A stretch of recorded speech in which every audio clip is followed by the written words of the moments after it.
پھر ہمارے معاشرے کے اندر بے نمازی بھی پائے جاتے ہیں۔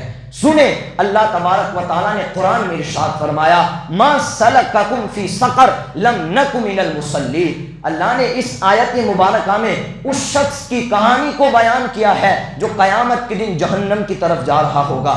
تو لوگ اسے پوچھیں گے ما سلککم فی سقر، تم جہنم میں کیوں جا رہے ہو، کیا سبب ہے، کیا گناہ ہے؟ تو وہ لوگ کہیں گے لم نک من المصلین، ہم نماز نہیں پڑھتے تھے اس وجہ سے جہنم میں جا رہے ہیں۔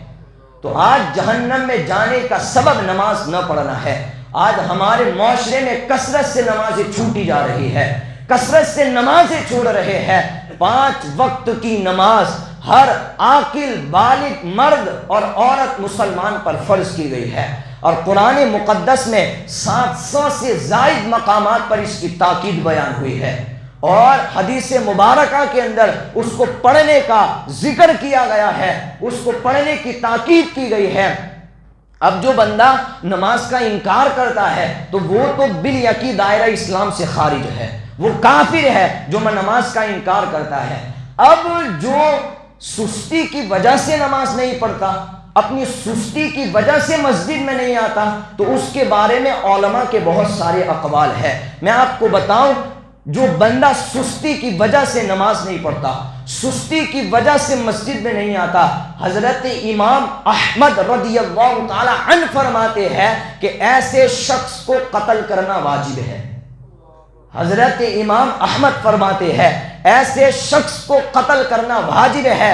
سرکار نے حدیث میں فرمایا من ترک الصلاۃ متعمدا فقد کفر جہارا، جس نے جان بوجھ کر کے ایک وقت کی نماز چھوڑی اس نے کھلم کھلا کفر کیا، یہ بے نمازی ہے۔ حضرت غوث پاک فرماتے ہیں کہ بے نمازی کو مسلمان کے قبرستان میں بھی دفن نہ کرو، اور حضرت شیخ سعدی فرماتے ہیں بے نمازی کو قرض بھی مت دو، وہ اتنا منحوس ہے کہ وہ اللہ کے قرض کو ادا نہیں کرتا، تمہارے قرض کو کیسے ادا کرے گا؟ اور سلطان باہو فرماتے ہیں دیکھیں بے نمازی کتنا منحوس ہے، کتنا منحوس ہے۔ سلطان باہو فرماتے ہیں کہ بے نمازی اتنا منحوس ہے کہ اس سے سور بھی پناہ مانگتا ہے، اس سے سور بھی پناہ مانگتا ہے۔ تو آج ہم اپنے اندر اتر کر کے دیکھیں کہ ہماری کتنی نمازیں چھوٹ رہی ہے، ہماری کتنی جماعتیں جا رہی ہے۔ میں آپ کو بتاؤں بے نمازی کتنا منحوس ہے۔ آج دیکھیں قحط سالی جیسا زمانہ ہے، ہر بندہ پریشان ہے، ہر بندے کے اوپر مشکلیں آ رہی ہے، برکتوں کا نزول نہیں ہو رہا، برکتوں کے قافلے رٹ چکے ہیں، برکتوں کے قافلے اٹھ چکے ہیں۔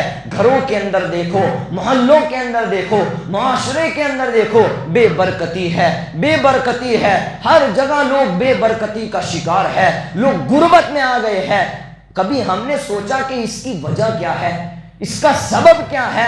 آؤ میں آپ کو اس کے بہت سارے سبب ہے لیکن ایک سبب بتاتا ہوں۔ سرکار غوث پاک بیٹھے ہوئے ہیں، ایک شخص آیا، کہا حضور میں بہت پریشان ہوں، میں بہت لاچار ہو گیا ہوں، مشکلوں نے گھیر لیا ہے، تکلیفیں امڈ کر کے آ رہی ہے، غربت کی چکی پیس رہا ہوں، بہت ہی پریشانیاں ہیں، کچھ کرم کر دے۔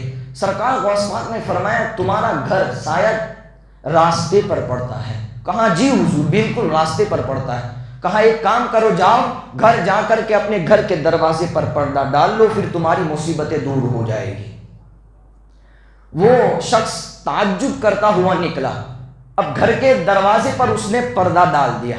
اب جیسے ہی اس نے پردہ ڈالا اس کے کچھ دن کے بعد اس کی گھروں میں رحمتوں کا نزول ہوا، اس کے کاروبار میں برکتیں ہوئی، اس کی پریشانیاں دور ہو گئی، اس کا کاروبار پھلنے اور پھولنے لگا اور وہ مالدار ہو گیا۔ کچھ دنوں کے بعد کچھ تحفے لے کر کے سرکار بغداد حضور غوث پاک کے بارگاہ میں آیا، کہا حضور یہ تحفے لیجئے۔ پھر کہنے لگا کہ حضور مجھے مسئلہ سمجھ میں نہیں آیا، آپ نے کیا یہ پردے کا حکم دیا اور پردے کے بعد پھر وہ میری پریشانیاں بھی دور ہو گئیں، کیا مسئلہ ہے؟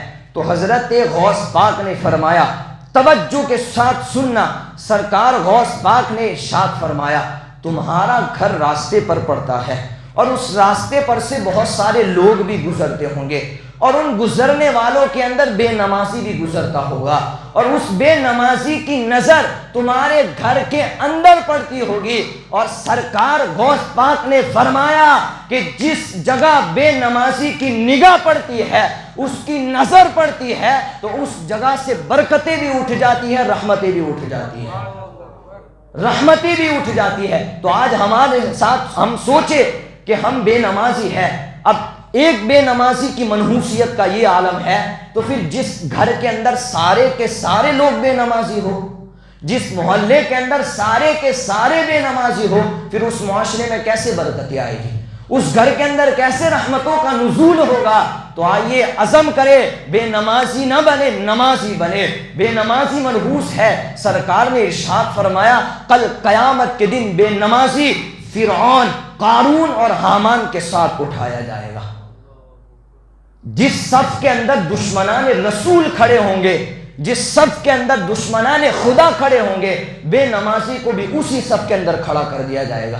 کیا ہم یہ چاہتے ہیں کہ ہم دشمنان رسول کے صف میں کھڑے ہو، دشمنان خدا کے صف میں کھڑے ہو؟